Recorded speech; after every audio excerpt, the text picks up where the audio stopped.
Hola, amigos. Están con el canal Fear Files. Y hoy nos sumergiremos en uno de los misterios más oscuros y enigmáticos de la criminología escandinava. Esta es una historia que todavía no deja descansar a investigadores, historiadores y aficionados a los crímenes sin resolver de todo el mundo. Viajaremos a las frías montañas noruegas, a un lugar llamado Isdalen, el Valle de Hielo, donde en noviembre de 1970 fue descubierto el cuerpo carbonizado de una mujer, cuya identidad nunca fue establecida. 9 pasaportes falsos, etiquetas cortadas de la ropa, extraños desplazamientos por Europa y una atmósfera de juegos de espionaje de la Guerra Fría. Todo esto convierte el caso de la mujer de Isdal en uno de los crímenes sin resolver más intrigantes del siglo XX. El descubrimiento en el Valle de Hielo. El 29 de noviembre de 1970, un profesor de la Universidad de Bergen y sus 2 hijas salieron de paseo al pintoresco pero severo Valle de Isdalen, ubicado cerca de la ciudad de Bergen en la costa occidental de Noruega. Isdalen es un lugar con una reputación especial, casi siniestra. Los lugareños desde hace tiempo consideraban este valle maldito, lo llamaban el Valle de la Muerte. Las altas paredes rocosas, la densa niebla que a menudo envuelve el lugar y el profundo desfiladero crean una atmósfera de aislamiento y angustia. Precisamente aquí, entre las rocas y la escasa vegetación, el profesor y sus hijas se toparon con un hallazgo aterrador. En una ladera rocosa, en una zona apartada del valle, yacía el cuerpo quemado de una mujer. El cadáver se encontraba en tal estado que era imposible reconocer los rasgos faciales. La piel estaba carbonizada, el cabello quemado, la ropa parcialmente convertida en cenizas. Junto al cuerpo encontraron 2 botellas vacías de gasolina, varias pastillas quemadas y restos de lo que alguna vez fue ropa. La escena del crimen, si es que se podía llamar escena del crimen, parecía montada, preparada, como si alguien se hubiera esforzado mucho por ocultar todas las pruebas. La policía noruega comenzó inmediatamente la investigación. Inicialmente se consideró la versión del suicidio, pero muy pronto quedó claro que este caso era mucho más complejo. Lo que descubrieron los investigadores en los días y semanas siguientes convirtió esta muerte en una de las historias más enigmáticas de la criminología noruega. Las primeras pistas y extrañezas. La pericia forense mostró que la mujer tenía aproximadamente entre 25 y 40 años. La edad exacta era imposible de determinar debido al grado de daño del cuerpo.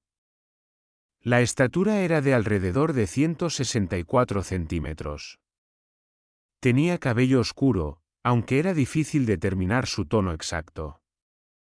En la sangre encontraron una alta concentración de somníferos, fenobarbital y codeína, así como rastros de monóxido de carbono, lo que indicaba que la mujer estaba viva cuando comenzó la combustión. El detalle más extraño era el estado del cuerpo y la ropa. Alguien había eliminado muy cuidadosamente todos los posibles signos de identificación. De cada prenda de ropa habían sido cortadas todas las etiquetas y marcas del fabricante. Absolutamente todas, del vestido, la ropa interior, las medias, los zapatos. Incluso de las joyas habían sido eliminados los sellos. Este no fue un acto espontáneo, fue un trabajo metódico y premeditado, cuyo objetivo era hacer imposible la identificación. Junto al cuerpo encontraron varios objetos importantes. 2 botellas marrones de gasolina, que evidentemente se usaron para el incendio. Un envase plástico de pastillas, parcialmente derretido por el calor. Una botella de goma quemada para agua. Una cuchara de plata, oscurecida por el fuego. Restos de un pasaporte y otros documentos, tan dañados que era imposible leer nada en ellos. Y lo particularmente extraño, un par de relojes de mujer, que se detuvieron en un momento que no coincidía con la hora de la muerte presunta. El equipaje en la estación. Los investigadores establecieron rápidamente que poco antes de la muerte la mujer había estado en Bergen. Comenzaron a revisar todos los hoteles, pensiones y estaciones. En la estación de tren de Bergen encontraron 2 maletas dejadas en la consigna. El recibo de estas maletas estaba fechado el 23 de noviembre, 6 días antes del descubrimiento del cuerpo. Cuando abrieron las maletas, el contenido sorprendió a los investigadores. Dentro había ropa cuidadosamente empaquetada, vestidos, blusas, zapatos, cosméticos, pelucas. Todo era caro, de calidad, evidentemente pertenecía a una mujer con buen gusto y recursos.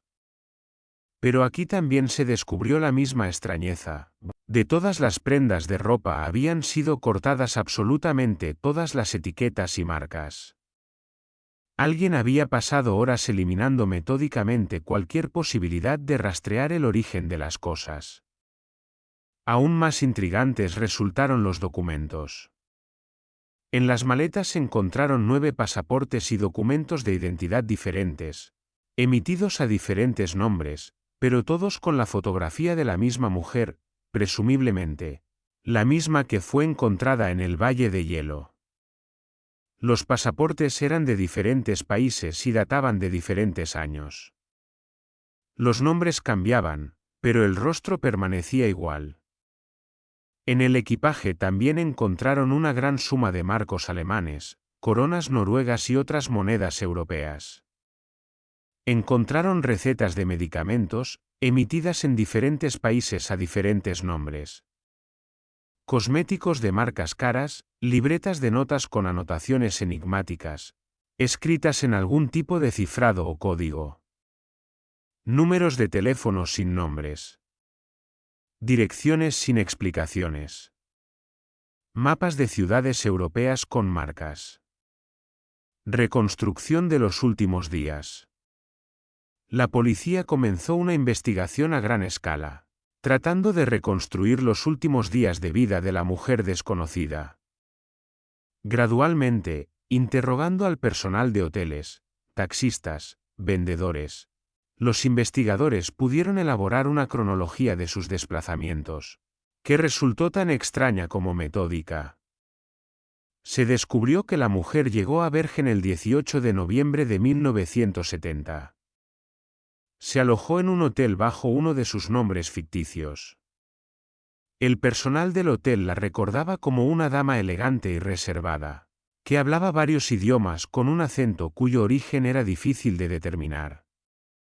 Hablaba alemán, francés, flamenco e inglés, cambiando entre idiomas con la facilidad de un lingüista profesional o de una persona acostumbrada a vivir en diferentes países. Pero su comportamiento era extraño. Se registraba en hoteles, permanecía allí solo 1 o 2 días, luego se mudaba a otro hotel, cada vez usando un nombre nuevo y un pasaporte nuevo. Durante su corta estancia en Bergen cambió al menos 3 hoteles. Evitaba conversaciones con otros huéspedes, nunca se demoraba en las áreas comunes. Siempre usaba gafas de sol incluso en interiores, y según los testigos, parecía estar constantemente mirando alrededor, como verificando si la seguían. El recepcionista de uno de los hoteles recordaba que la mujer siempre exigía una habitación con vista a la calle y a la puerta de entrada del hotel, desde donde podía observar a todos los que entraban y salían.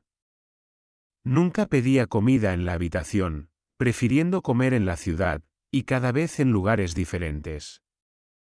Los testigos la vieron en varios restaurantes, donde siempre se sentaba de espaldas a la pared, mirando hacia la salida, la posición clásica de una persona que teme un ataque repentino o vigilancia. Viajes por Europa. Profundizando en la investigación, la policía descubrió que la estancia en Bergen fue solo el último episodio de una serie de extraños viajes por Europa. Por los sellos de pasaportes y testimonios del personal de varios hoteles se logró establecer que durante los meses precedentes la mujer había visitado muchas ciudades europeas. Había estado en París, Ginebra, Milán, Roma, Colonia, Hamburgo, Ámsterdam, Bruselas. Su ruta era caótica, sin lógica visible. Aparecía en una ciudad, se alojaba en un hotel por varios días, luego desaparecía y repentinamente surgía en un país completamente diferente. Ninguna actividad turística, ninguna excursión, visitas a museos, lugares de interés. Simplemente estaba en estas ciudades. Y en todas partes, el mismo patrón de comportamiento. Cambio constante de nombres. Uso de pasaportes falsos. Evitación de contactos. Extraña cautela paranoica.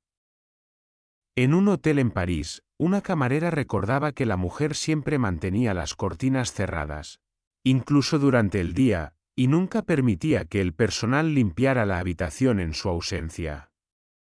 Particularmente interesante era que la mujer visitaba frecuentemente lugares que tenían importancia estratégica en el contexto de la Guerra Fría. Ciudades con grandes bases militares de la OTAN, ciudades portuarias, centros industriales. Se alojaba en hoteles ubicados cerca de importantes objetos de infraestructura, edificios gubernamentales, misiones diplomáticas. Encuentros enigmáticos. Testigos en varias ciudades informaron que vieron a la mujer en compañía de diversos hombres. Las descripciones de estos hombres eran vagas y contradictorias, lo que dificultaba su identificación. En un caso la vieron en un café en Oslo, donde se reunió con un hombre de mediana edad en traje de negocios, quien le entregó un sobre. En otro, en Bergen la vieron saliendo de un automóvil caro acompañada de otro hombre, alto, con rasgos aristocráticos. Estos encuentros siempre eran breves y ocurrían en lugares públicos, cafés, restaurantes, parques. Nunca en hoteles, nunca en lugares aislados.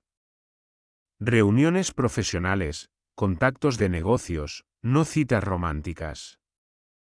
La mujer siempre se mantenía alerta, miraba frecuentemente alrededor, y los encuentros nunca duraban más de 20 o 30 minutos. Un taxista en Bergen recordaba cómo la llevó a un barrio apartado de la ciudad tarde en la noche. Ella le pidió que se detuviera una cuadra antes de la dirección indicada, pagó y siguió a pie. Cuando el taxista por curiosidad se volvió, vio que la mujer había desaparecido en un callejón oscuro, como disuelta en la noche. Registros cifrados. En las libretas de notas encontradas en las maletas, descubrieron anotaciones extrañas. Las páginas estaban llenas de secuencias de números, códigos de letras, símbolos incomprensibles. Los criptógrafos de la policía noruega intentaron descifrar estos registros, pero sin éxito.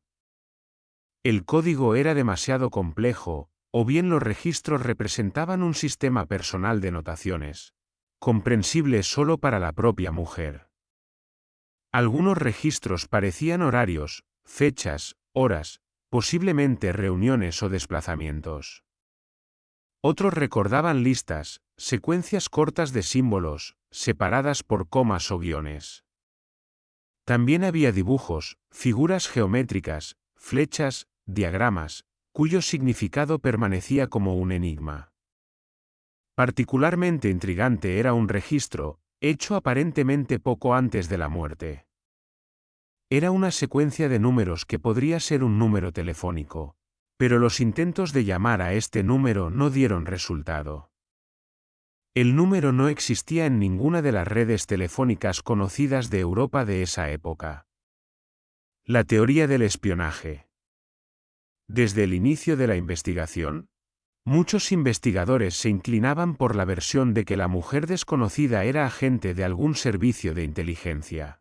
Todas las señales apuntaban a esto.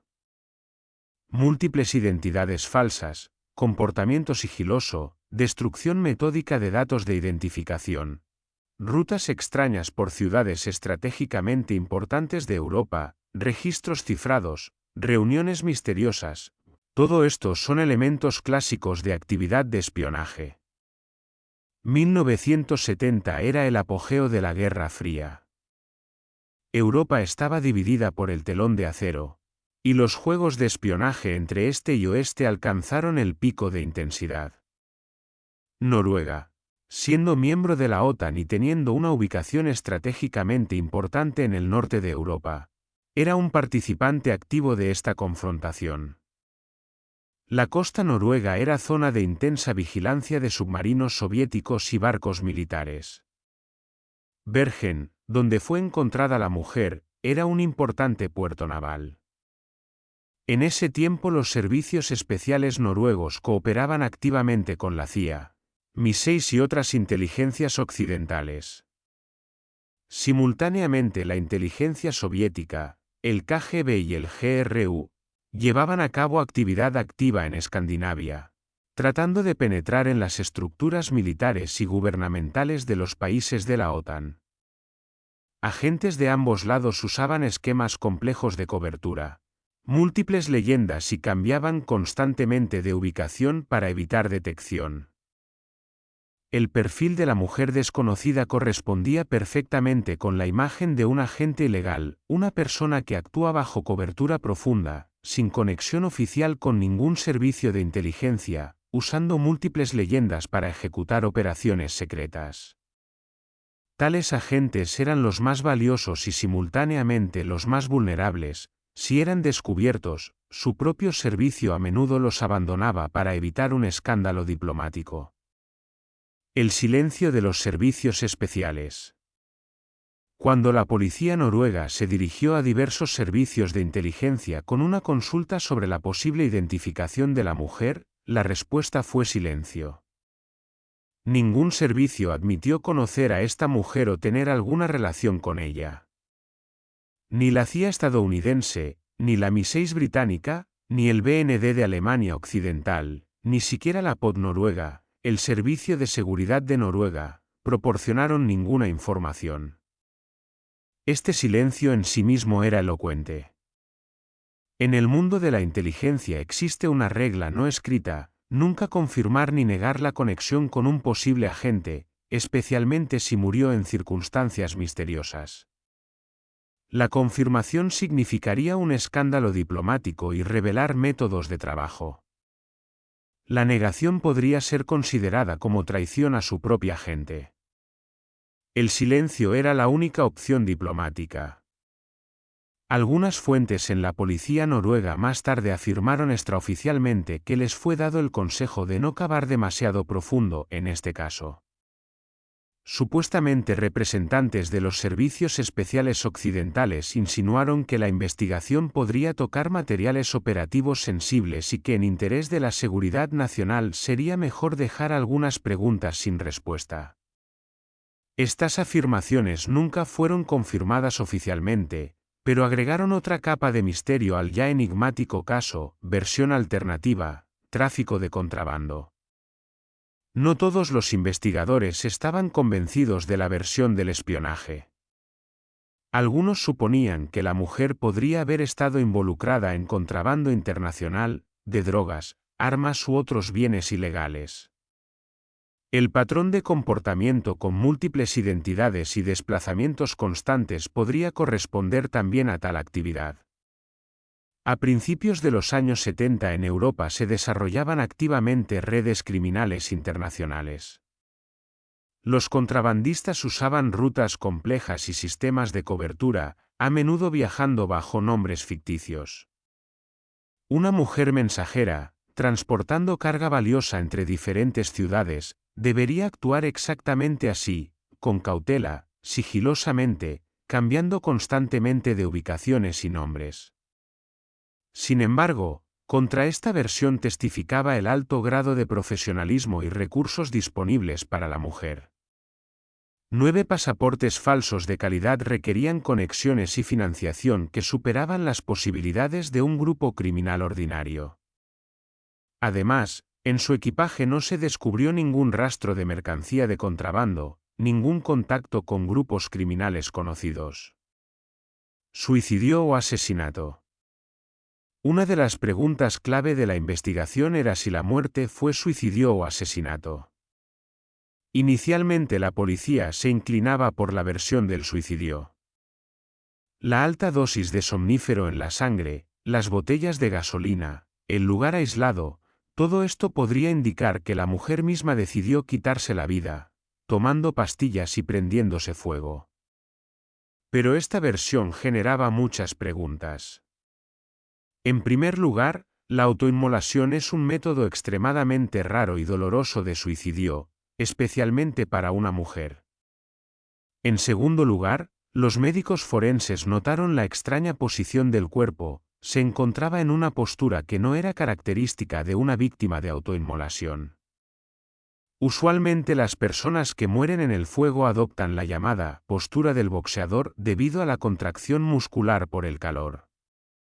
El cuerpo de la mujer de Isdal estaba colocado más relajadamente, lo que podría significar que ya estaba muerta o inconsciente cuando comenzó la combustión. En tercer lugar, el lugar del descubrimiento del cuerpo era de difícil acceso.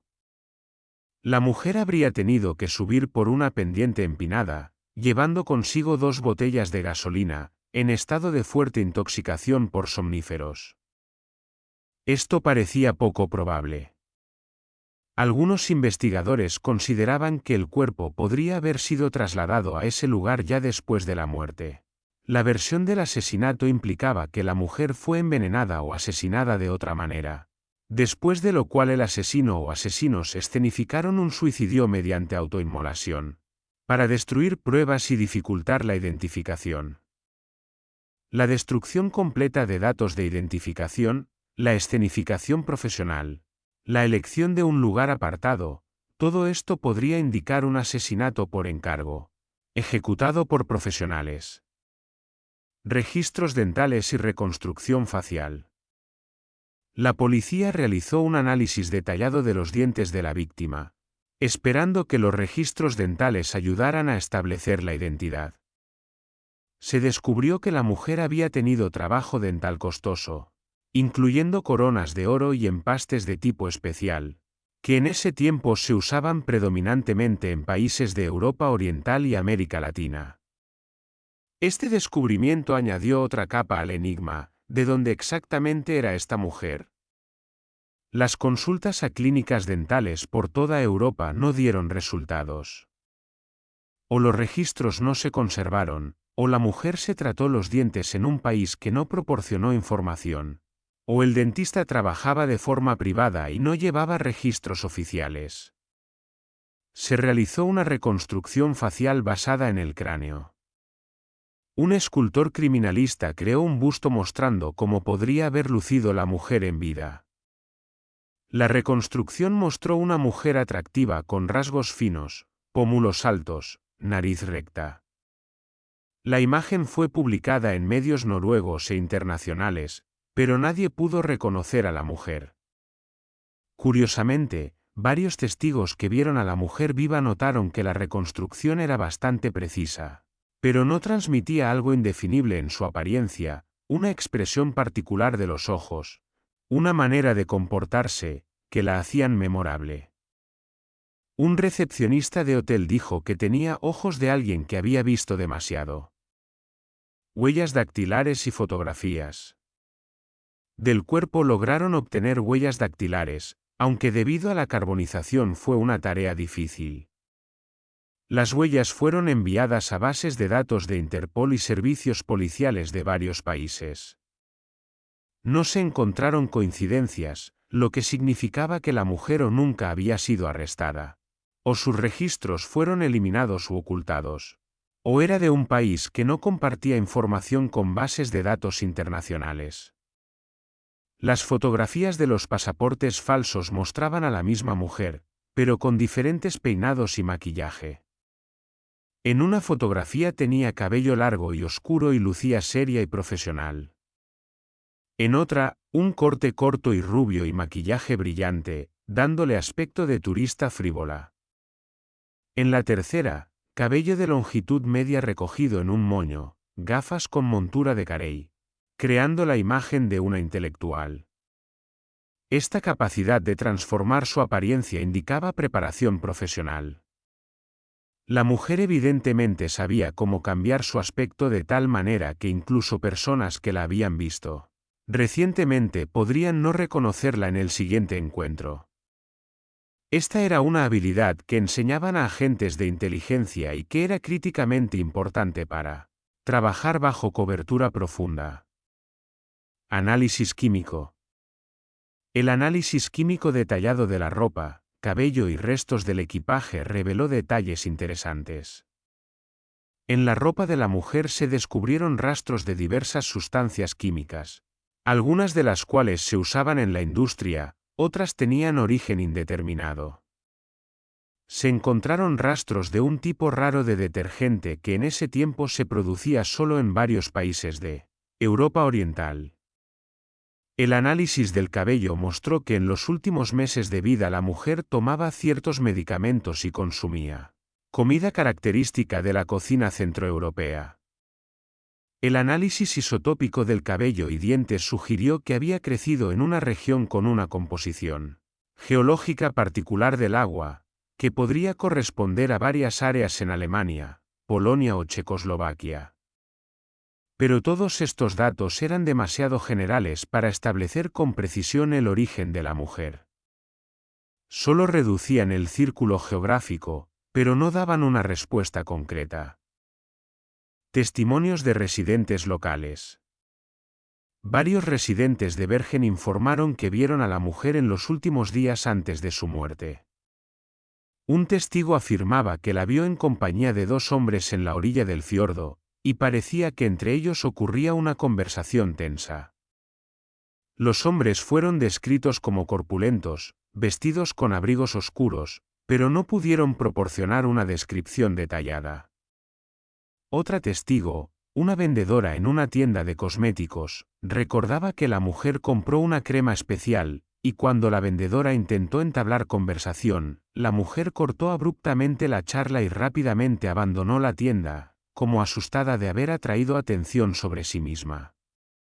El taxista que llevó a la mujer la última vez, contaba que durante todo el trayecto ella miraba por el cristal trasero, como verificando si alguien los seguía.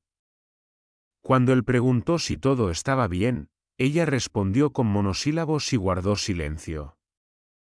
En el lugar de descenso le pidió que esperara unos minutos, observando la calle, y solo entonces salió del coche, desapareciendo rápidamente entre la multitud. Posible conexión con otros casos. Durante la investigación los investigadores descubrieron similitudes con varios otros casos sin resolver en Europa de esa época. A finales de los 60, principios de los 70 ocurrieron varias muertes misteriosas de personas cuyas identidades nunca fueron establecidas, y que tenían signos de conexión con actividad de inteligencia.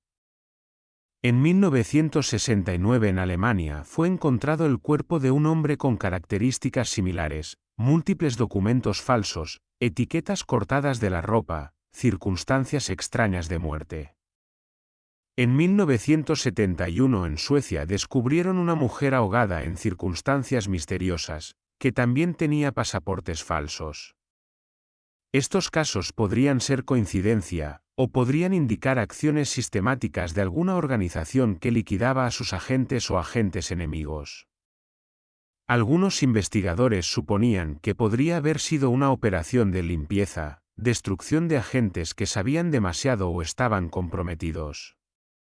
En el mundo del espionaje de la época de la Guerra Fría tales operaciones no eran raras. Cuando un agente se convertía en una carga o amenaza para la seguridad, podía ser eliminado por sus propios supervisores. Teoría del origen de Europa Oriental. A pesar de que la mujer hablaba varios idiomas de Europa Occidental, muchos detalles indicaban un posible origen de Europa Oriental. El trabajo dental, rastros de sustancias químicas en la ropa, algunas peculiaridades de pronunciación que notaron los testigos, todo esto podría corresponder a una persona de los países del bloque del Este. En esos años el KGB enviaba activamente agentes ilegales a países de la OTAN. Estos agentes pasaban por preparación especial, que incluía el estudio de idiomas, cultura del país objetivo, métodos de conspiración. Mujeres agentes frecuentemente se usaban para operaciones delicadas que requerían encanto y capacidad de manipulación. Podían trabajar como mensajeras, enlaces o incluso dedicarse directamente a la recopilación de información de inteligencia. Si la mujer de Isdal realmente era una agente soviética, esto explicaría mucho. El profesionalismo, los recursos, el silencio de los servicios especiales, todo encajaba en este cuadro. Posiblemente su operación fue descubierta por contrainteligencias occidentales, y la eliminaron, escenificando un suicidio. O quizás ella misma fue víctima de purgas internas en el KGB, donde la sospecha paranoica frecuentemente llevaba a la liquidación de su propia gente. El papel de Noruega en la Guerra Fría. Para entender el contexto de esta historia, es importante comprender el papel de Noruega en la geopolítica de la Guerra Fría. Noruega limitaba con la Unión Soviética en el norte, y esta frontera era una de las más estratégicamente importantes del mundo. La península de Kola, territorio soviético cerca de la frontera noruega, era hogar de la mayor concentración de fuerzas navales soviéticas, incluyendo bases de submarinos nucleares con misiles balísticos. Noruega era miembro de la OTAN y alojaba en su territorio sistemas de alerta temprana. Estaciones de radar, bases de la Fuerza Aérea. Bergen era un puerto importante para barcos de la OTAN y lugar de despliegue de fuerzas navales noruegas. Todo esto hacía de Noruega un objetivo prioritario para la inteligencia soviética. Al mismo tiempo, los servicios especiales noruegos cooperaban activamente con socios occidentales en la vigilancia de la actividad militar soviética. Las operaciones se llevaban a cabo por ambos lados, y Escandinavia era campo de intensa guerra de espionaje, de la cual la mayoría de los ciudadanos ni siquiera sospechaba. Resonancia cultural y leyendas urbanas. La historia de la mujer de Isdal rápidamente se convirtió en parte del folclore noruego.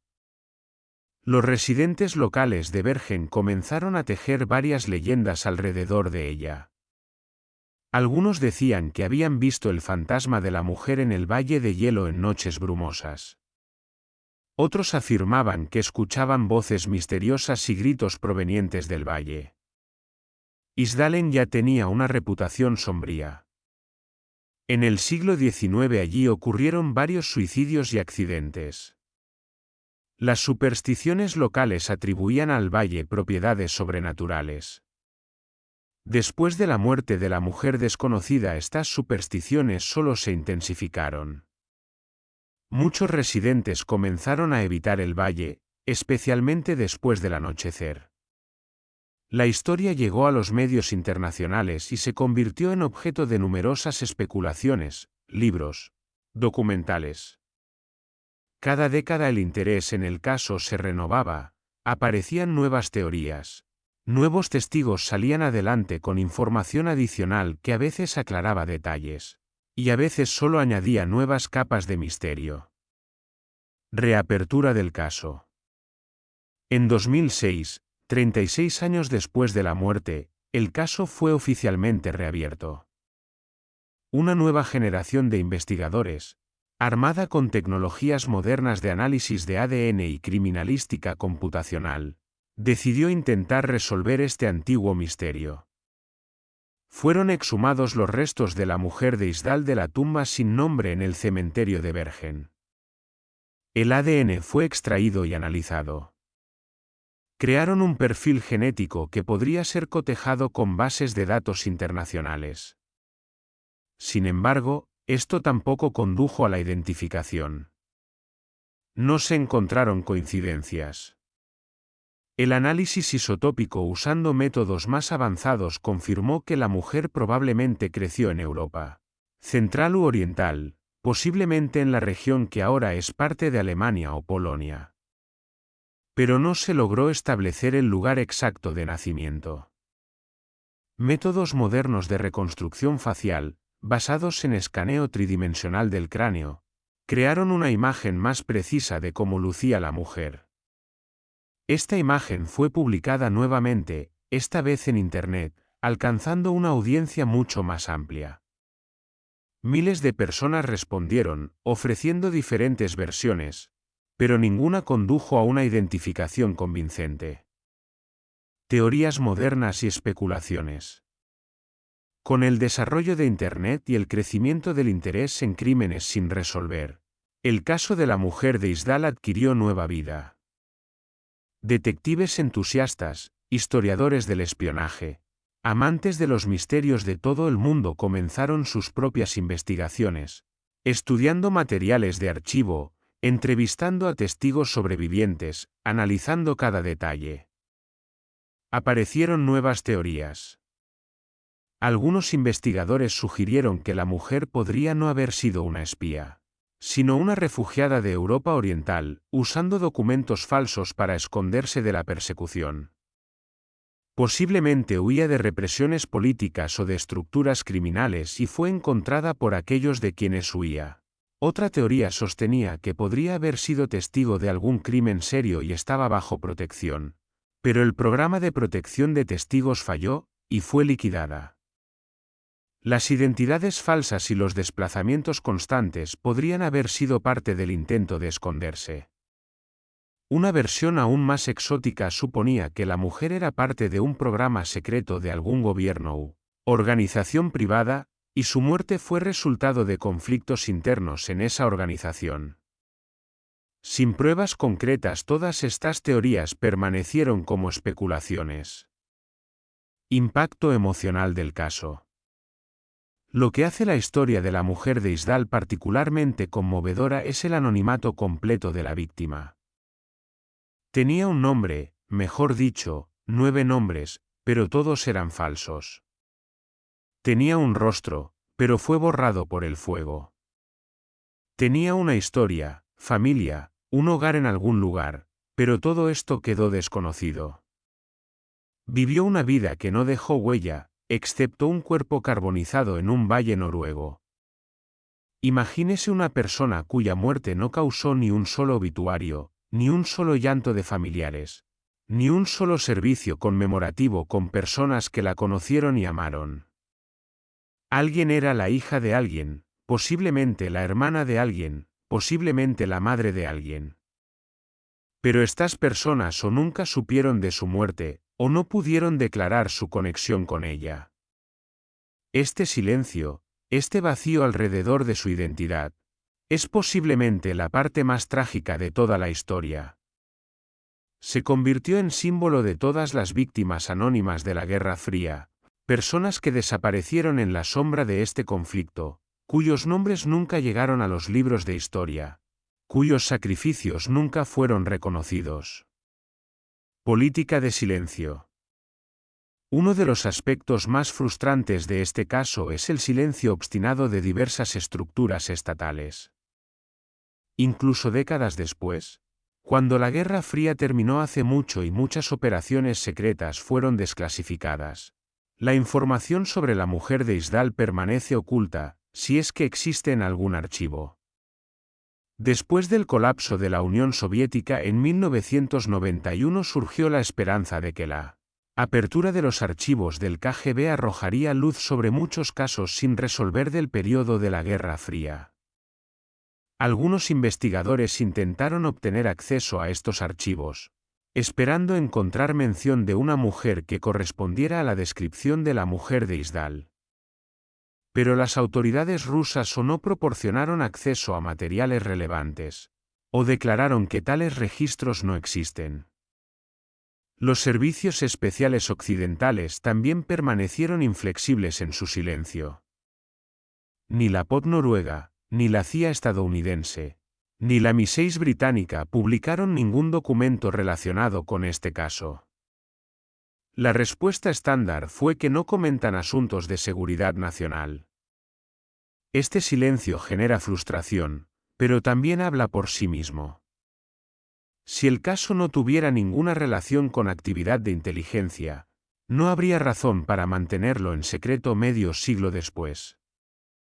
La continua clasificación sugiere que la historia de la mujer de Isdal realmente concierne a operaciones sensibles, cuya información todavía se considera comprometedora. Funeral y memorial. La mujer de Isdal fue enterrada en el cementerio de Bergen en una tumba simple sin nombre. La placa en la tumba decía simplemente mujer desconocida, encontrada en Isdalen, 29 de noviembre de 1970. El funeral fue modesto, solo asistieron funcionarios y algunos investigadores que trabajaban en el caso. En los años siguientes la tumba se convirtió en lugar de peregrinación para personas interesadas en este caso. Los visitantes dejaban flores, notas, a veces encendían velas. Alguien dejó una pequeña placa con la inscripción «O tu nombre está olvidado, pero tú no estás olvidada». En 2017, después de la reapertura del caso y cobertura mediática internacional, se instaló un monumento más digno en la tumba. Consistía en una simple losa de piedra con una imagen simbólica, la silueta de una mujer mirando a lo lejos, y una inscripción en noruego, «Ben var hun». ¿Quién era ella? Esta pregunta permanece sin respuesta y probablemente permanecerá así para siempre. Pero el monumento sirve como recordatorio del costo humano de los juegos políticos y operaciones secretas, de las personas que se convirtieron simplemente en peones sin nombre en el gran juego de las superpotencias. Perfil psicológico. Basándose en patrones de comportamiento y evidencia indirecta, psicólogos criminales intentaron elaborar un perfil de la mujer desconocida.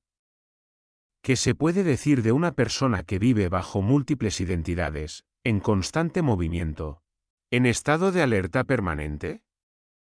Tal vida requiere una resistencia psicológica excepcional. El fingimiento constante, la imposibilidad de ser uno mismo incluso en soledad, la ausencia de relaciones cercanas, el miedo constante al descubrimiento, todo esto crea un estrés enorme. Los agentes que trabajan bajo cobertura profunda a menudo sufren de depresión, ansiedad, trastorno de identidad. Los hallazgos en su equipaje, la gran cantidad de somníferos y otros medicamentos, podrían indicar que la mujer luchaba con problemas psicológicos. Posiblemente, al momento de su muerte estaba al borde de un colapso nervioso. Posiblemente, si esto realmente fue suicidio, fue resultado no de presión externa, sino de desesperación interna, incapacidad de soportar más esta vida doble, triple, 9 veces múltiple. Un psicólogo que estudió el caso sugirió que la mujer de Isdal podría haber sufrido de lo que en psicología se llama trastorno de identidad disociativo, una condición en la cual una persona pierde la sensación clara de su identidad, viviendo bajo múltiples personas durante tanto tiempo que olvida quién es realmente. Referencias literarias y cinematográficas. La historia de la mujer de Isdal inspiró numerosas obras de arte. Escritores noruegos la usaron como prototipo para personajes en novelas de misterio. Documentales intentaron resolver el misterio, invitando a expertos en espionaje, criminalistas, historiadores. En 2018 la radio noruega NRK lanzó una serie de podcast de Atinice Valley, que investigó el caso en detalle, incluyendo entrevistas con testigos sobrevivientes, análisis científicos modernos y contexto histórico de la Guerra Fría. El podcast se convirtió en un éxito internacional, atrajo millones de oyentes y renovó el interés público en el caso. La historia también influyó en la percepción cultural popular del espionaje. Si durante la Guerra Fría los espías a menudo eran romantizados como héroes de James Bond, el caso de la mujer de Isdal muestra un lado más oscuro, más trágico de este mundo: soledad, traición, muerte anónima lejos de casa. Preguntas sin resolver. A pesar de medio siglo de investigaciones, muchas preguntas clave permanecen sin respuesta. ¿Quién era ella? ¿Cuál era su nombre real? ¿De dónde era? ¿Para quién trabajaba? ¿Qué exactamente hacía en Noruega? ¿A quién se reunía? ¿Qué sucedió en las últimas horas de su vida? ¿Fue asesinato o suicidio? Cada una de estas preguntas genera docenas de adicionales. Si fue asesinato, ¿quién es el asesino y dónde está ahora? Si fue suicidio, ¿por qué eligió precisamente este método y este lugar? Si era espía, ¿qué operación falló? Si huía de alguien, ¿de quién y por qué? Quizás la pregunta más importante, ¿por qué nadie la buscó? Incluso si era un agente bajo cobertura profunda, en algún lugar tenía familia, amigos de infancia, vecinos, colegas de algún trabajo legal que podría haber usado como cobertura. ¿Por qué ni una sola persona respondió a las numerosas publicaciones de sus fotografías y descripciones? Una de las posibles respuestas es sombría. Posiblemente todos los que podrían reconocerla fueron instruidos a guardar silencio por los servicios especiales. Posiblemente su familia conoce su destino, pero está obligada al silencio. O, lo que es aún peor, posiblemente su familia y seres queridos también desaparecieron. Se convirtieron en víctimas del mismo sistema que la destruyó. Casos paralelos contemporáneos. Es interesante notar que los casos de personas no identificadas con múltiples identidades no cesaron con el fin de la Guerra Fría. Incluso en el siglo XXI periódicamente se descubren cuerpos o se detiene a personas con documentos falsos, cuyas identidades reales no se logra establecer. En 2009 en Canadá fue encontrada una persona con amnesia y múltiples pasaportes falsos. En 2013 en Escocia murió un hombre que tenía 6 diferentes identificaciones, y nadie pudo averiguar quién era realmente. Estos casos recuerdan que el mundo de operaciones secretas, identidades falsas y secretos de Estado no ha desaparecido. Las tecnologías modernas, bases de datos biométricas, videovigilancia omnipresente, huellas digitales, hacen el anonimato cada vez más complejo, pero no imposible. Para quienes poseen recursos y conocimientos, todavía es posible vivir bajo identidades ficticias, moverse entre países, evitando detección. Dilemas éticos. El caso de la mujer de Isdal plantea cuestiones éticas complejas sobre la naturaleza del secreto, los derechos individuales y la responsabilidad de los estados. ¿Tienen derecho los servicios especiales a mantener información sobre la muerte de una persona en secreto durante décadas, incluso si concierne a la seguridad nacional? ¿Qué es más importante, los secretos de Estado o el derecho de la familia a conocer el destino de su ser querido? Por un lado, en el mundo del espionaje el secreto es condición necesaria de supervivencia. Revelar métodos de trabajo, identidad de agentes, detalles de operaciones puede poner en riesgo las vidas de otras personas y la seguridad nacional.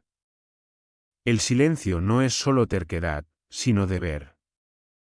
Por otro lado, estamos hablando de una vida humana, de una identidad que fue borrada. En algún lugar, posiblemente todavía viven personas que no saben qué sucedió con su hija, hermana, amiga. Viven con incertidumbre, con esperanza de que algún día ella regrese. ¿No merecen respuestas? Este dilema no tiene solución simple. Refleja un conflicto más amplio entre derechos individuales y seguridad colectiva, entre transparencia y secreto necesario, entre humanidad y pragmatismo estatal. Legado del caso. Más de 50 años después de su muerte, la mujer de Isdal se ha convertido en símbolo. Símbolo de misterios sin resolver, símbolo de víctimas de la Guerra Fría, símbolo de personas que viven en las sombras, cuyas historias nunca serán contadas completamente. Su caso influyó en los métodos de criminalística en Noruega y más allá. Mostró la importancia de preservar evidencia para análisis futuro con tecnologías que aún no se han inventado. Subrayó la necesidad de cooperación internacional en la investigación de crímenes que trascienden fronteras nacionales. Para Bergen y Noruega esta historia se convirtió en parte de la memoria cultural. Isdalen, que ya tenía una reputación sombría, ahora está vinculado para siempre con esta tragedia. Los turistas vienen al valle, parcialmente por curiosidad, parcialmente por respeto a la mujer desconocida que murió allí. Teorías de conspiración. Como en cualquier caso sin resolver con elementos de secreto de Estado, alrededor de la mujer de Isdal surgieron numerosas teorías de conspiración. Algunas rozan lo absurdo, otras tienen cierta lógica. Una teoría afirma que la mujer no fue víctima, sino un agente peligroso que era necesario eliminar para prevenir un ataque terrorista importante o asesinato político.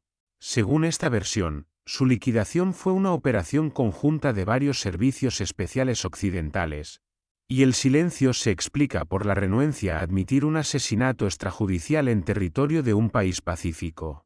Otra teoría supone que el caso no está relacionado con espionaje en absoluto, sino con algún fraude financiero o contrabando de obras de arte. Las múltiples identidades se usaban para lavar dinero o transportar objetos de valor entre países, y alguien decidió eliminar a la mujer para apropiarse de estos fondos. Existe incluso una versión exótica que conecta el caso con experimentos de control mental, que se sabe fueron realizados tanto por servicios especiales soviéticos como estadounidenses. Según esta teoría, la mujer podría haber sido sujeto del programa MK-Ultra o su análogo soviético, y su muerte fue resultado de un experimento fallido. Aunque la mayoría de estas teorías carecen de confirmación, reflejan la profunda desconfianza del público en las versiones oficiales y la convicción de que la verdad se oculta en algún lugar de archivos secretos. Posibilidad de resolución. ¿Hay posibilidad de que el caso de la mujer de Isdal alguna vez sea resuelto? Con cada año esto se vuelve menos probable. Los testigos mueren, los documentos se destruyen o pierden, la memoria de los detalles se borra. Si alguien conoce la verdad, agentes de servicios especiales, supervisores, informantes, ya han muerto o llevarán el secreto a la tumba. Sin embargo, hay cierta esperanza. El desarrollo de tecnologías de genealogía de ADN, que utiliza bases de datos genéticas públicas para buscar parientes, abrió nuevas posibilidades. Este método ya ayudó a resolver varios casos sin resolver de décadas en Estados Unidos y otros países.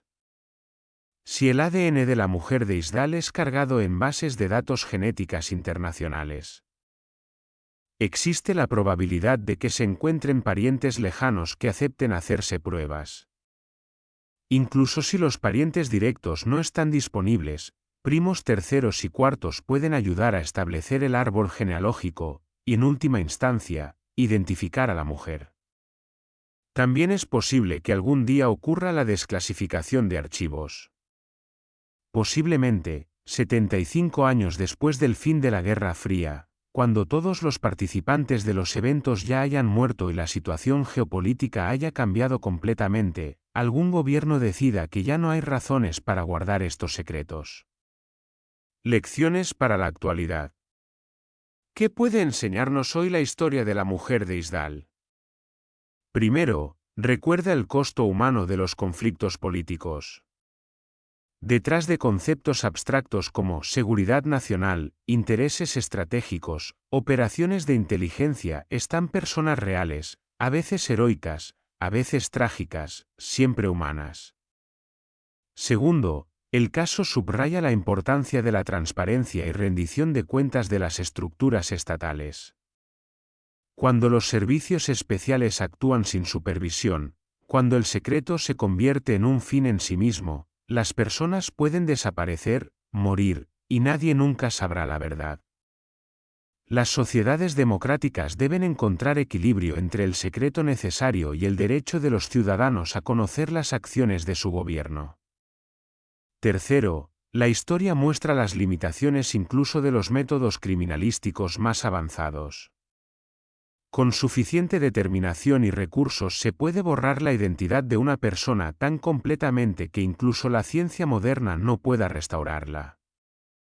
Este es un pensamiento inquietante en una era en la que estamos acostumbrados a pensar que la tecnología puede resolver cualquier problema. El lado humano del misterio.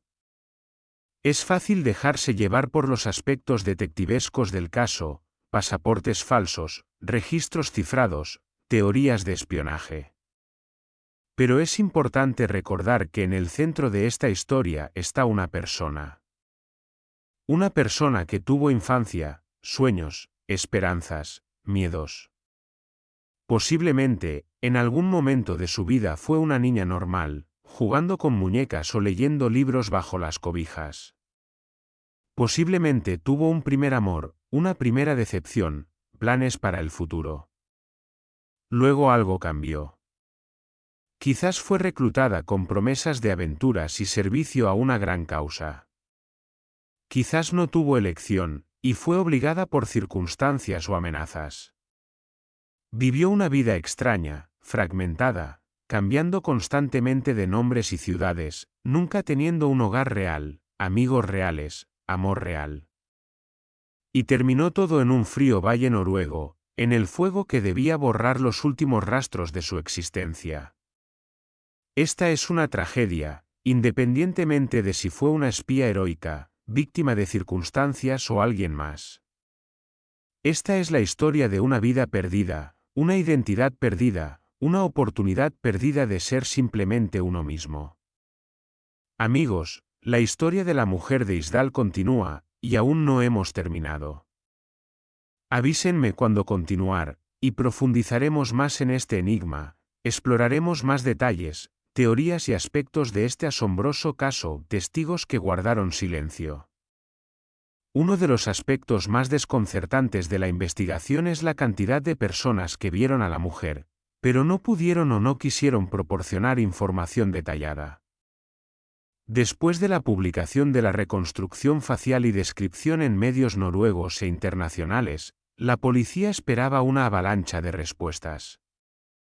En cambio, las respuestas fueron sorprendentemente escasas y vagas.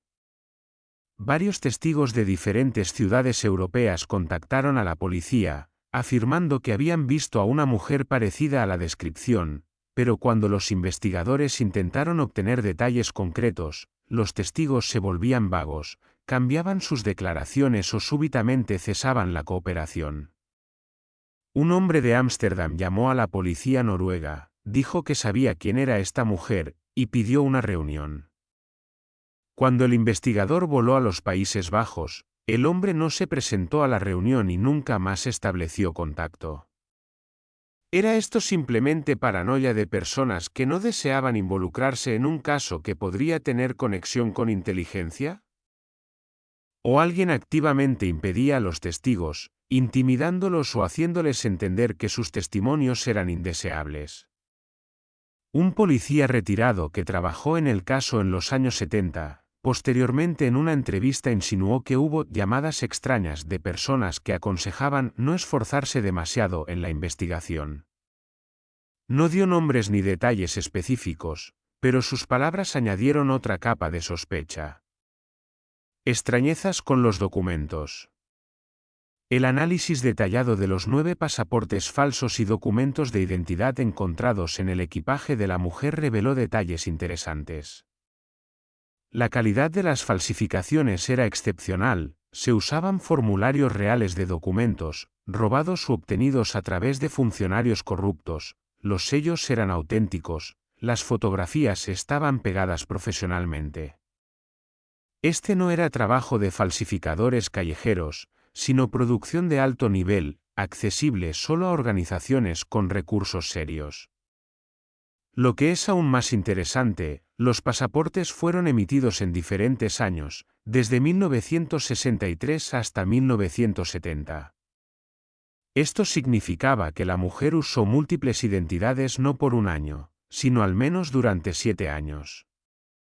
Esta no fue una aventura espontánea, sino una actividad a largo plazo, cuidadosamente planificada. Los nombres en los pasaportes estaban cuidadosamente seleccionados. Todos eran nombres comunes, sin nada notable, típicos de Bélgica, Francia, Alemania Occidental.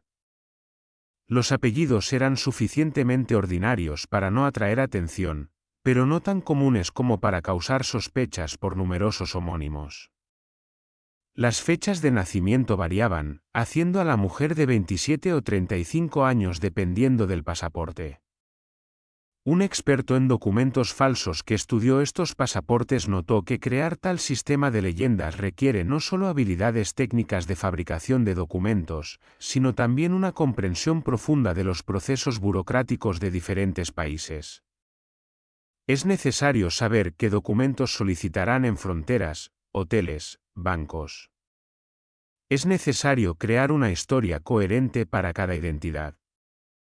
Este es el nivel de profesionalismo característico de servicios especiales estatales, no de criminales privados. Rastro financiero. En el equipaje y en el cuerpo de la mujer se descubrió una cantidad significativa de dinero en efectivo, según diferentes estimaciones, de 5 a 10.000 dólares equivalentes, lo cual para 1970 era una suma bastante considerable. El dinero estaba en varias monedas, marcos alemanes, coronas noruegas, francos franceses, francos suizos, libras británicas. Curiosamente, los billetes eran de pequeña denominación, nada más grande que billetes de 100 francos o 50 marcos. Esto es característico de personas que no quieren atraer atención con billetes grandes, que son más fáciles de rastrear y que pueden generar preguntas al cambiarlos. Los billetes pequeños permiten pagar gastos cotidianos de manera discreta. A pesar de la suma considerable de efectivo, en el equipaje no se encontró ninguna tarjeta bancaria, chequera u otros documentos financieros. Esto corresponde al patrón de comportamiento de una persona que desea permanecer fuera del sistema financiero, no dejar rastros electrónicos o de papel de transacciones. La policía intentó rastrear el origen de los billetes, verificando números de serie a través de bancos, pero esto no dio resultados. El dinero había estado en circulación lo suficiente como para que su fuente fuera indeterminable. Esto indica que la mujer recibía financiamiento a través de esquemas complejos, posiblemente a través de una serie de casas de cambio e intermediarios que difuminaban el rastro. Historia médica. Entre las pertenencias de la mujer encontraron varias recetas de medicamentos, prescritas en diferentes países y a diferentes nombres. Eran predominantemente somníferos, tranquilizantes y analgésicos, medicamentos que podrían indicar estrés, ansiedad, insomnio. Los médicos forenses notaron que la mujer estaba generalmente saludable, sin signos de enfermedades crónicas. Sin embargo, el análisis de tejidos mostró rastros de uso prolongado de barbitúricos y otros sedantes. Esto podría significar que sufría de ansiedad constante, depresión o estrés postraumático, condiciones características de personas que viven en condiciones de tensión y peligro constantes. Un psiquiatra que consultó en la investigación sugirió que tal nivel de consumo de sedantes podría indicar a una persona al borde del agotamiento emocional. La vida bajo cobertura constante, la necesidad de siempre controlar cada palabra y acción, la ausencia de posibilidad de relajarse y ser uno mismo, todo esto crea una presión psicológica enorme que puede llevar a un colapso. Posiblemente, para noviembre de 1970 la mujer alcanzó el punto en que ya no podía continuar. Posiblemente, la muerte en el Valle de Hielo fue su manera de salir de una situación insoportable, de una vida que se había convertido en prisión sin barrotes.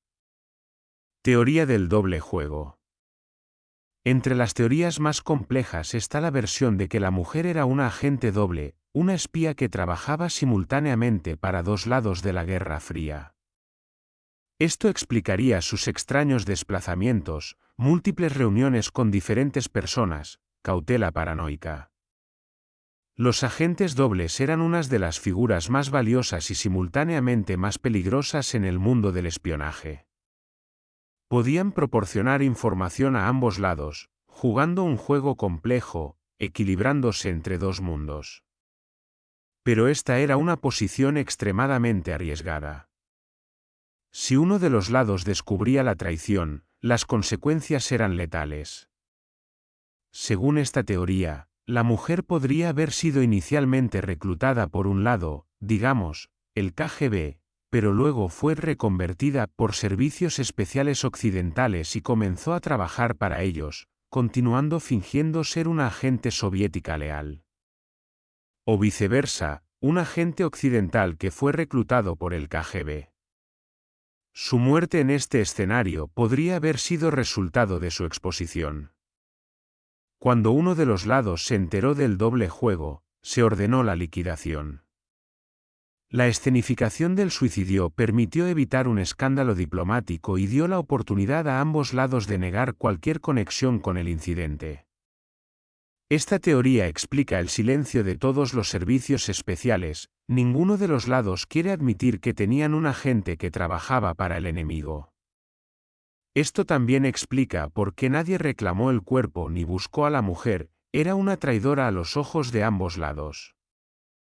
Conexión con la Operación Gladio. Algunos investigadores sugirieron una posible conexión del caso de la mujer de Isdal con la operación secreta de la OTAN con nombre en código Gladio. Esta operación, cuya existencia fue desclasificada solo en los años 90, representaba una red de agentes encubiertos y depósitos de armas por toda Europa occidental. Oficialmente Gladio fue creada como estructura de reserva en caso de invasión soviética, una especie de red de guerrilla que debería actuar en territorios ocupados. Pero en realidad estas redes a veces se usaban para otros propósitos, incluyendo vigilancia, sabotaje e incluso actos terroristas atribuidos a grupos izquierdistas para desacreditar a partidos comunistas. Noruega fue uno de los países donde operaba tal red. ¿Podría la mujer de Isdal haber estado de alguna manera conectada con esta operación? Sus desplazamientos por ciudades estratégicamente importantes, contactos con personas desconocidas, nivel profesional de conspiración, todo esto podría corresponder al perfil de un agente de Gladio. Si esta versión es correcta, entonces el silencio de la OTAN y los servicios especiales occidentales se explica por la renuencia a revelar detalles de una operación que ya causó un escándalo serio cuando se hizo pública. Admitir que un agente de Gladio murió en circunstancias misteriosas en Noruega plantearía preguntas incómodas sobre la escala y métodos de esta operación. Paralelos con otros casos. Estudiando archivos de casos sin resolver del periodo de la Guerra Fría, se pueden encontrar varios casos con similitud sorprendente con el caso de la mujer de Isdal. Estos paralelos pueden indicar un patrón sistémico, método de trabajo de determinada organización u operación para eliminar agentes comprometidos. En 1968 en Düsseldorf, Alemania Occidental, fue descubierto el cuerpo de un hombre con características análogas. Múltiples documentos falsos, etiquetas cortadas de la ropa, muerte por sobredosis con posterior incendio del cuerpo. La policía alemana sospechaba conexión con espionaje, pero el caso quedó sin resolver. En 1972 en Suecia encontraron el cuerpo de una mujer ahogada en un lago en circunstancias extrañas. También tenía pasaportes falsos y ningún dato de identificación. La policía sueca estableció que poco antes de la muerte la mujer había visitado las mismas ciudades que la mujer de Isdal, e incluso se alojó en algunos de los mismos hoteles. En 1974 en Austria fue encontrado un hombre que murió por caída desde altura en circunstancias que la policía consideró sospechosas. De nuevo, múltiples identidades, ausencia de datos de identificación, extraños desplazamientos por Europa. ¿Podrían todos estos casos estar conectados? Fue esta una serie de operaciones de limpieza, eliminación de agentes que se volvieron demasiado peligrosos, demasiado informados o demasiado poco confiables? ¿O son simplemente coincidencias? Y en el mundo del espionaje de la Guerra Fría había muchas personas viviendo bajo múltiples identidades y ¿encontrando muerte misteriosa? Desafortunadamente, sin acceso a archivos secretos de servicios especiales, Es imposible responder a esta pregunta. Pero el patrón es lo suficientemente evidente como para suponer que detrás de estos casos hay algo más que solo tragedias individuales. El papel de los medios. La historia de la mujer de Isdal se convirtió en uno de los primeros enigmas criminales sonados que recibió amplia cobertura internacional. Los periódicos noruegos publicaban artículos con titulares al estilo La misteriosa espía del Valle de Hielo y La mujer sin rostro, misterio de Bergen. Publicaciones internacionales retomaron la historia, y pronto escribían sobre el caso en Alemania, Francia, Gran Bretaña, incluso en Estados Unidos. Esta atención mediática fue un arma de doble filo.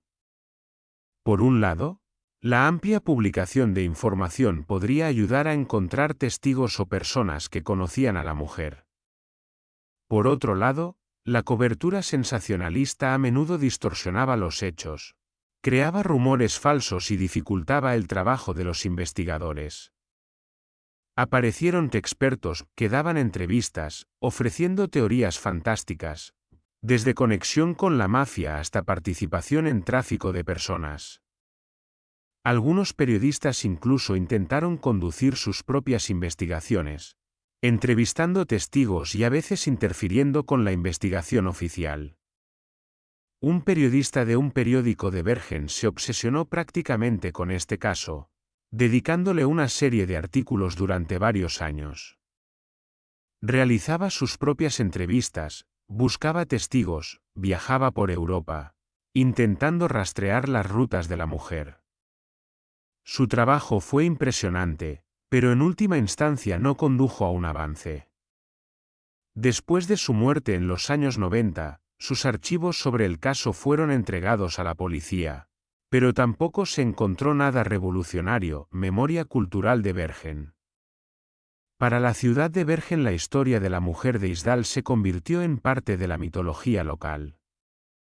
Los viejos residentes recuerdan el shock y la conmoción cuando la noticia del hallazgo se extendió por la ciudad. Durante semanas, meses después del descubrimiento del cuerpo, este fue el único tema de conversación en cafés, mercados, transporte público. Algunos residentes afirmaban que incluso antes del descubrimiento del cuerpo habían visto a una mujer extraña, vagando por la ciudad en un estado similar al trance. Otros decían que escucharon gritos provenientes del Valle de Hielo en la noche de la muerte presunta. ¿Cuántos de estos recuerdos eran reales y cuántos fueron resultado de reconstrucción post facto e influencia de publicaciones sensacionalistas de periódicos? Es imposible decir. Isdalen adquirió una reputación aún más siniestra. Los padres prohibían a los niños jugar allí. Los turistas que venían a admirar las bellezas naturales de la región ahora daban un rodeo para evitar el Valle de la Muerte. Pasaron años antes de que el área se volviera nuevamente un lugar popular para paseos. E incluso hoy muchos prefieren no visitar el lugar exacto donde fue encontrado el cuerpo, especialmente al atardecer. En el folclore local aparecieron relatos sobre el fantasma de la mujer en el valle. Decían que en noches brumosas se puede ver la silueta de una figura femenina, parada en ese mismo lugar donde encontraron el cuerpo. Algunos afirmaban que escuchaban llanto o susurros en un idioma desconocido. Los racionalistas explicaban esto como el viento, eco de las rocas y juego de imaginación, pero las supersticiones resultaron ser persistentes. Psicología del suicidio por autoinmolación. Si aceptamos la versión del suicidio, surge la pregunta, ¿por qué la mujer eligió un método tan extremo y doloroso? La autoinmolación es uno de los métodos de suicidio más raros en la cultura occidental, representando menos del 1% de todos los casos. Los psicólogos que estudian la autoinmolación notan que este método a menudo lo eligen personas en estado de desesperación extrema o que desean hacer una declaración política. Ejemplo clásico: monjes budistas que se autoinmolaron en protesta contra la guerra de Vietnam en los años 60. ¿Pudo el caso de la mujer de Isdal ser una forma de protesta o declaración? ¿Contra quién o qué? Si era una agente desilusionada con su servicio o la ideología que servía, ¿pudo la autoinmolación ser su manera de rechazar este sistema, destruir no solo su cuerpo, sino todos los vínculos con su vida pasada? Una explicación alternativa: la mujer tomó una gran dosis de somnífero con intención de morir por sobredosis, y el incendio fue una manera de destruir su cuerpo y cualquier evidencia después de la muerte. Pero los expertos médicos notaron que estaba viva durante la combustión, lo que hace esta versión menos probable, a menos que seriamente subestimara el tiempo necesario para que actuaran los medicamentos. Una tercera posibilidad: la muerte fue impulsiva, resultado de un episodio psicótico agudo o colapso repentino. Una persona bajo efecto de fuerte estrés, privada de sueño, posiblemente bajo influencia de medicamentos, podría cometer acciones que en estado normal parecerían impensables. Alternativa: muerte por tercera parte. Hay otra versión que rara vez se considera: la posibilidad de que la mujer fuera asesinada no por aquellos para quienes trabajaba, ni por el enemigo, sino por una tercera parte completamente ajena al espionaje. Imagine el escenario: una mujer exhausta, paranoica, viajando con una gran suma de dinero, se convierte en objeto de atención de un criminal común. Un asaltante o grupo de asaltantes la ven como víctima fácil, atacan, matan. Al descubrir que la víctima tiene múltiples pasaportes falsos y equipaje extraño, los criminales se asustan, comprendiendo que se metieron con alguien inusual, posiblemente peligroso. Para ocultar el crimen y destruir evidencia, escenifican un suicidio, envenenan a la mujer ya muerta o moribunda con somnífero, transportan el cuerpo a un lugar apartado y lo incendian. Las múltiples identidades y comportamiento enigmático de la víctima hacen la investigación confusa, lo que solo beneficia a los criminales. Esta versión explica por qué los servicios especiales guardan silencio: realmente no saben nada sobre este caso porque no está relacionado con sus operaciones.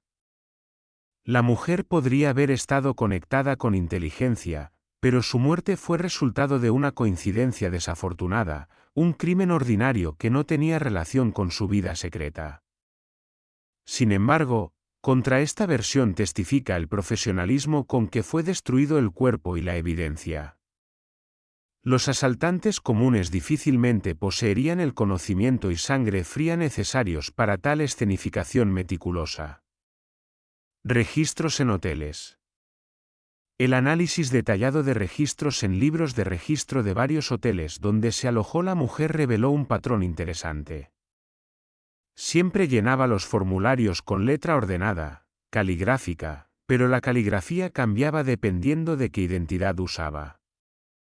No eran diferencias dramáticas, pero suficientes para que un grafólogo notara cambios en la inclinación de letras, presión de pluma, forma de símbolos individuales. Esto indicaba que la mujer no solo cambiaba nombres, sino que intentaba crear una personalidad separada para cada identidad. Cada versión de ella misma tenía sus peculiaridades, su estilo de comportamiento, posiblemente incluso su acento y modales. Este es un nivel de maestría actoral y preparación psicológica que requiere entrenamiento intenso. En los servicios especiales enseñan a los agentes que trabajan bajo cobertura profunda exactamente esto: no solo memorizar una biografía ficticia, sino vivirla, pensar como este personaje ficticio, sentir como él. El método Stanislavski para espías. Algunos agentes se sumergían tanto en sus leyendas que comenzaban a perder el sentido de su propia identidad real. Los psicólogos llaman a esto disociación de identidad. Posiblemente, al final de su vida la mujer de Isdal ya no recordaba exactamente quién era realmente. 9 identidades diferentes, 7 años de fingimiento constante, ausencia de posibilidad de ser uno mismo, todo esto podría haber llevado a una crisis fundamental de identidad. Ropa y estilo. El análisis de la ropa encontrada tanto en el cuerpo como en el equipaje mostró que la mujer poseía buen gusto y medios para comprar cosas de calidad. Estos no eran productos baratos de mercado, sino producción de marcas europeas conocidas de la época. Vestidos de diseñadores franceses, zapatos de fabricación italiana, cosméticos de marcas prestigiosas. Curiosamente, el estilo de ropa variaba significativamente, desde trajes de negocios estrictos hasta ropa más casual de turista, desde vestidos elegantes de noche hasta pantalones y suéteres prácticos. Cada identidad tenía su guardarropa, correspondiente a la imagen que representaba. Esto requería no solo inversión financiera, sino planificación. La mujer debía constantemente actualizar su guardarropa, comprar ropa en diferentes países, seguir tendencias de moda de diferentes regiones. Todo esto indica que detrás de ella había una organización con recursos serios, no simplemente una aventurera solitaria. El hecho de la eliminación cuidadosa de todas las etiquetas es particularmente revelador. Este fue un trabajo meticuloso, era necesario cortar o descoser docenas de etiquetas, marcas, etiquetas cosidas. Algunas fueron removidas tan cuidadosamente que incluso el rastro de la costura fue remendado. Esto tomó horas de trabajo. ¿Por qué tal minuciosidad? Una teoría: las etiquetas podrían haber indicado lugares de compra de ropa, lo que a su vez podría revelar rutas de desplazamiento o incluso lugares base. Si los investigadores establecieran que toda la ropa fue comprada, digamos, en cierto distrito de Praga o Berlín Oriental, esto inmediatamente indicaría conexión con el bloque del Este. La eliminación completa de etiquetas hacía tal análisis imposible. Pelucas y disfraz. Entre las cosas en las maletas fueron descubiertas 2 pelucas de diferentes colores y estilos. Esto confirmaba que la mujer activamente cambiaba su apariencia.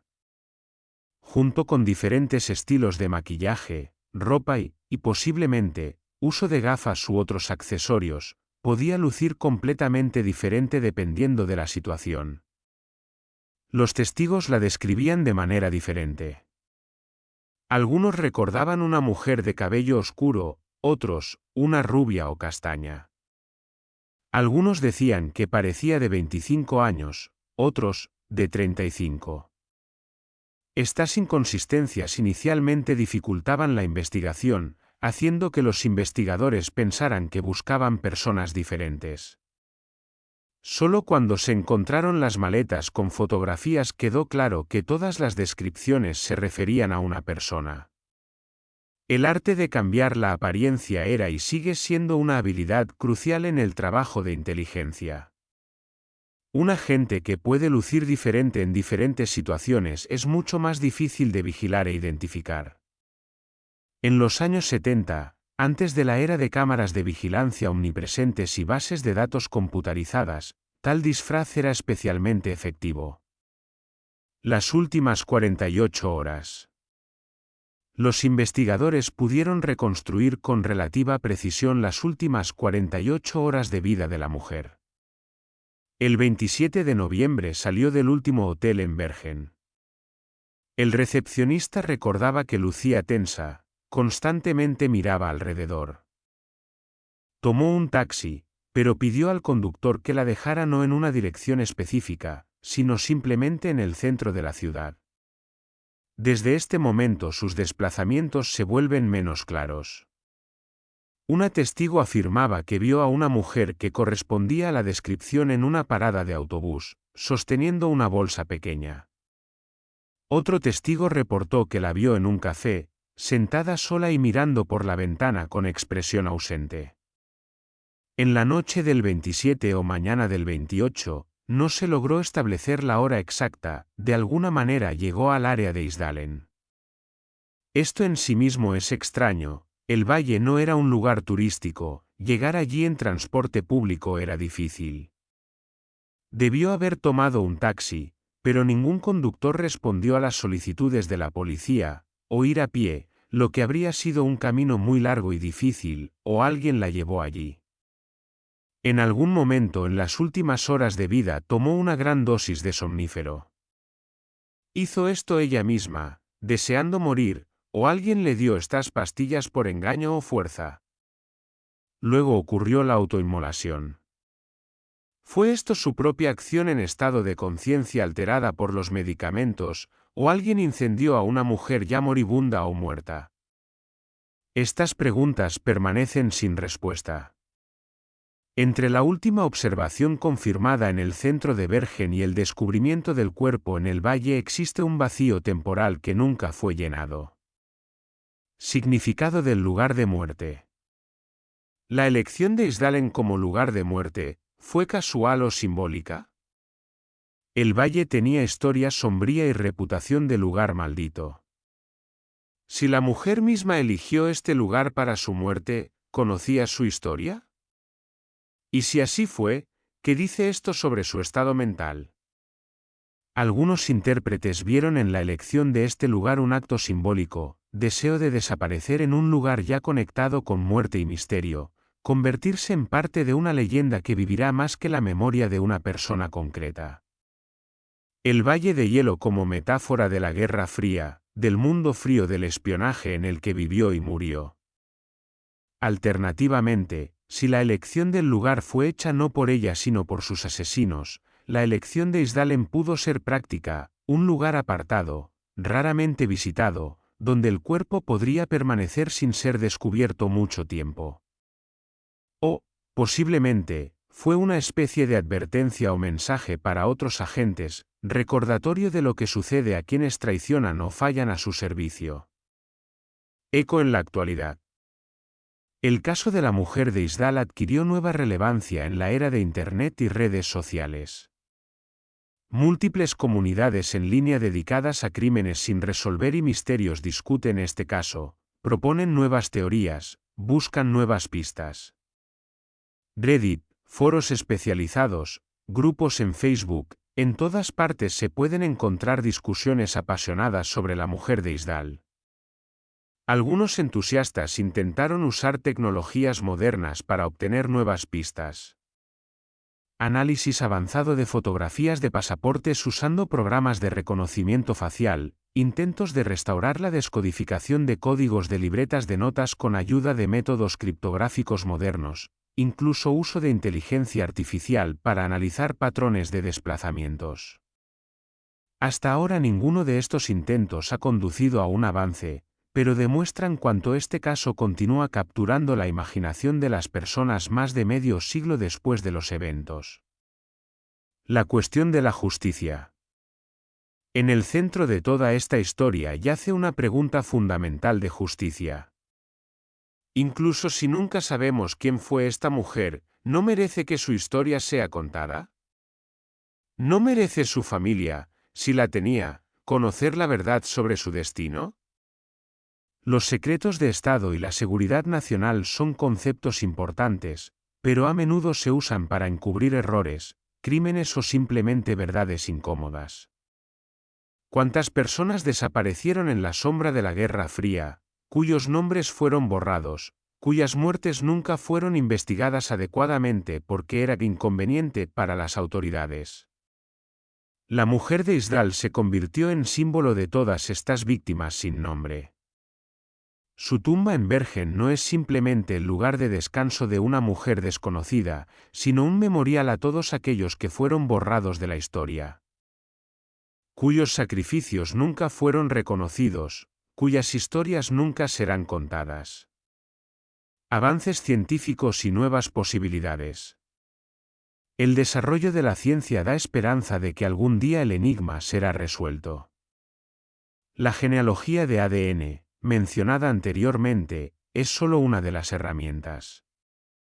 El análisis isotópico se vuelve cada vez más preciso, permitiendo determinar el origen de una persona con precisión de varios cientos de kilómetros. La inteligencia artificial puede analizar enormes masas de datos, encontrando conexiones que la mente humana podría pasar por alto. Posiblemente, en 10-20 años la combinación de estas tecnologías permitirá finalmente identificar a la mujer. Posiblemente, Algún pariente lejano en otro país se hará una prueba genética para propósitos completamente diferentes, y el sistema automáticamente encontrará una coincidencia. O la desclasificación de nuevos archivos abrirá un documento clave que lo explicará todo. Pero con cada año la probabilidad de esto disminuye. Los testigos mueren, los documentos se destruyen, la memoria se borra. En 50 años, posiblemente no quedará nadie que recuerde los eventos originales. El caso se convertirá en un enigma histórico, como el asesinato de Jack el Destripador, interesante, pero sin esperanza de solución. Amigos, la historia de la mujer de Isdal es más que solo un crimen sin resolver. Es una ventana al mundo oscuro de la Guerra Fría, un recordatorio del costo humano de los juegos políticos, y una pregunta eterna sobre en qué nos convertimos cuando vivimos en mentira constante. Continuaremos explorando este enigma más adelante, si desean profundizar aún más en los detalles. Teorías y consecuencias de este caso, últimas teorías e investigaciones modernas. En 2020 un grupo de periodistas e investigadores independientes lanzó un nuevo proyecto de investigación del caso de la mujer de Isdal, usando métodos de fuentes abiertas y tecnologías modernas de análisis de datos.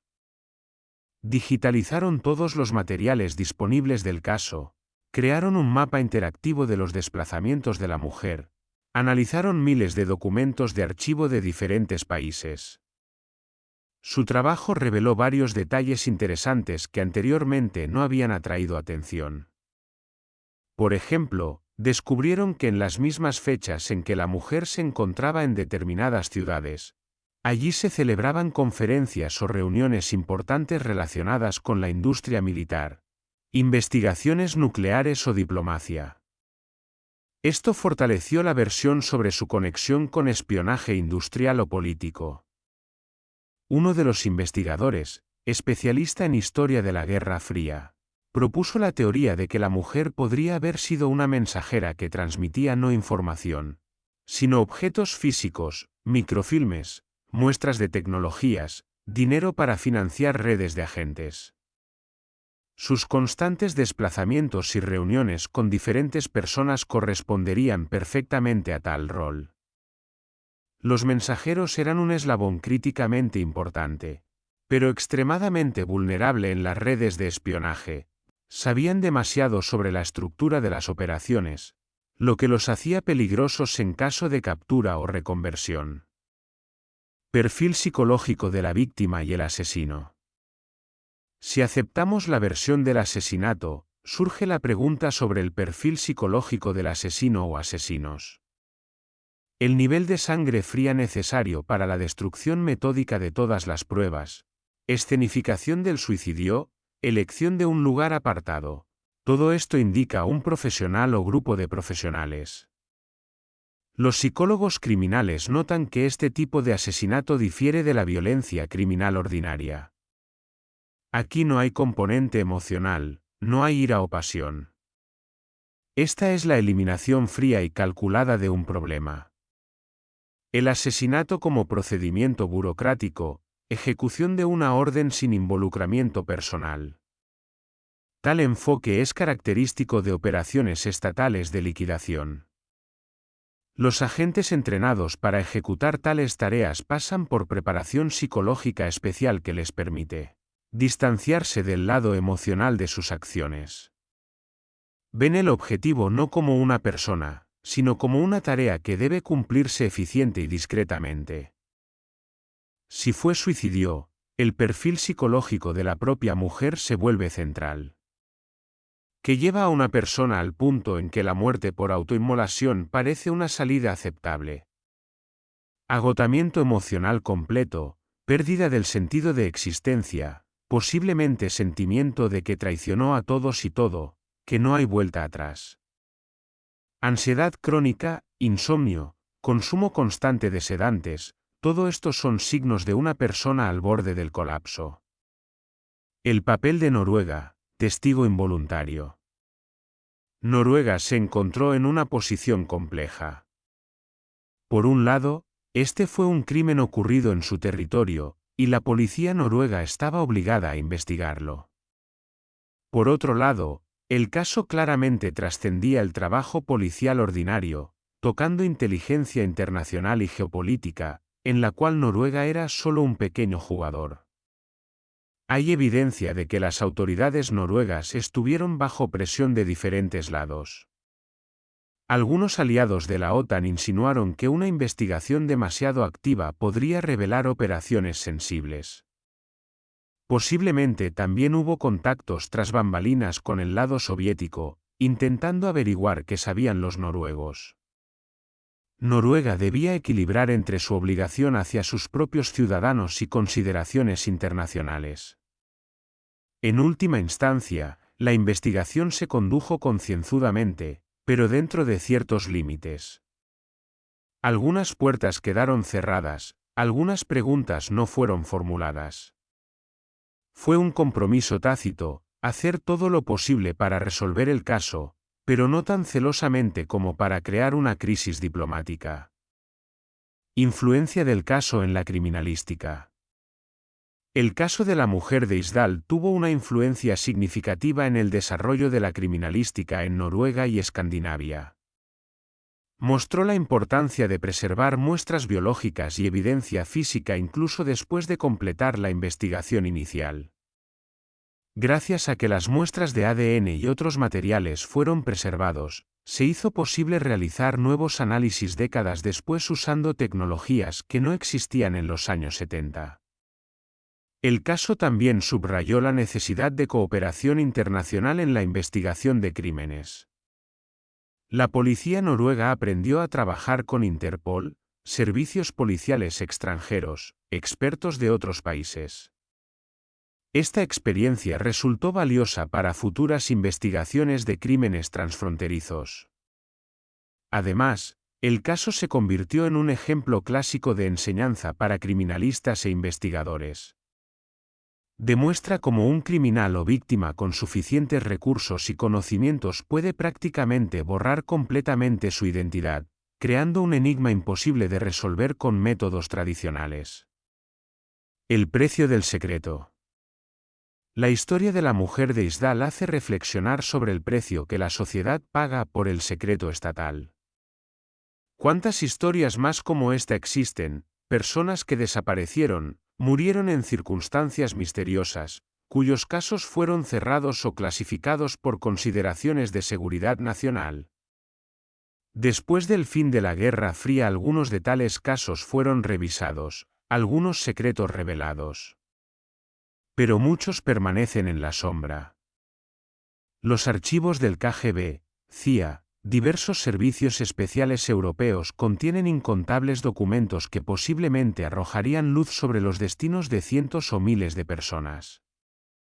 Pero estos archivos permanecen cerrados, protegidos por leyes de secreto de Estado que pueden vigir 50, 75, incluso 100 años.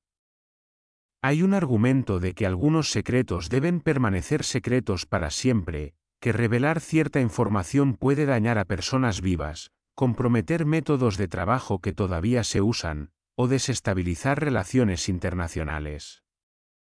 Pero, ¿dónde está el límite entre el secreto necesario y el simple rechazo a admitir verdades incómodas? Dimensión humana de la tragedia.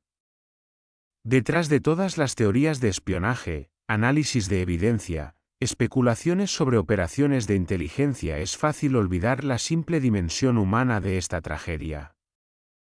Una mujer murió una muerte terrible. Sola, posiblemente asustada, posiblemente en desesperación. Sus últimas horas, cualesquiera que fueran, estuvieron llenas de sufrimiento. Imagine por un momento estar en su lugar.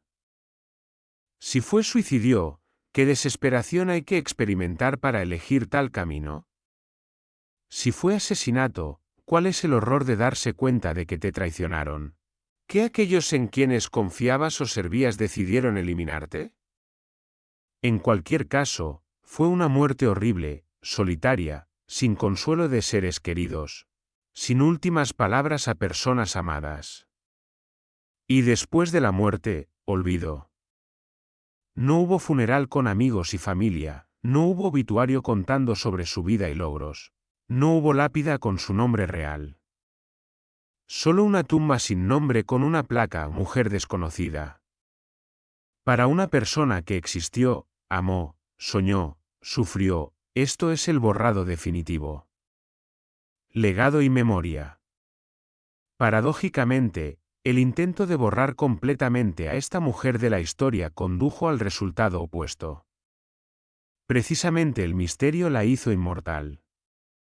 Si su identidad hubiera sido establecida, el caso resuelto, la historia habría sido olvidada en unos años, convirtiéndose solo en estadística en archivos policiales. En cambio, el enigma de la mujer de Isdal vive ya más de medio siglo y probablemente vivirá mucho más. Se convirtió en más que solo una víctima de crimen.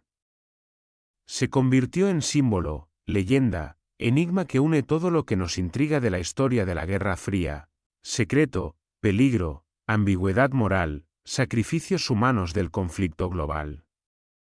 Miles de personas alrededor del mundo conocen sobre la mujer de Isdal, discuten su caso, proponen teorías. Documentales, podcasts, artículos, libros cuentan su historia. En cierto sentido, alcanzó una forma de inmortalidad, no a través de su nombre real, que está olvidado, sino a través de su misterio, que es recordado. Filosofía de la identidad. El caso de la mujer de Isdal plantea preguntas filosóficas profundas sobre la identidad. ¿Qué nos hace ser quienes somos? ¿Nuestro nombre? ¿Nuestra biografía? ¿Nuestras relaciones con otras personas? ¿Nuestros recuerdos de nosotros mismos? Esta mujer tenía 9 nombres, pero ninguno era real. Vivió múltiples vidas, pero todas eran falsas. Al final, posiblemente ya no recordaba quién era realmente. Su identidad estaba tan fragmentada, tan disuelta en leyendas y coberturas, que posiblemente no quedó nada auténtico. Este es un caso extremo, pero refleja un dilema humano más amplio. Todos nosotros, en cierto grado, interpretamos roles, en el trabajo, en la familia, en diversos contextos sociales. Presentamos diferentes versiones de nosotros mismos dependiendo de la audiencia. Pero para la mayoría de nosotros existe un núcleo, un yo verdadero al que regresamos. Para la mujer de Isdal este núcleo posiblemente se perdió, disuelto en el fingimiento infinito. Reflexiones finales. Han pasado más de 53 años desde aquel día de noviembre de 1970, cuando el profesor y sus hijas descubrieron el cuerpo quemado en el Valle de Hielo. Durante estas décadas el mundo cambió radicalmente. La Guerra Fría terminó, la Unión Soviética se desintegró, el telón de acero cayó. Muchos secretos de esa época fueron revelados, muchos agentes salieron de las sombras y contaron sus historias. Pero el misterio de la mujer de Isdal permanece sin resolver. Su nombre real es desconocido. Su origen es indeterminado. Las circunstancias de su muerte siguen siendo objeto de especulación.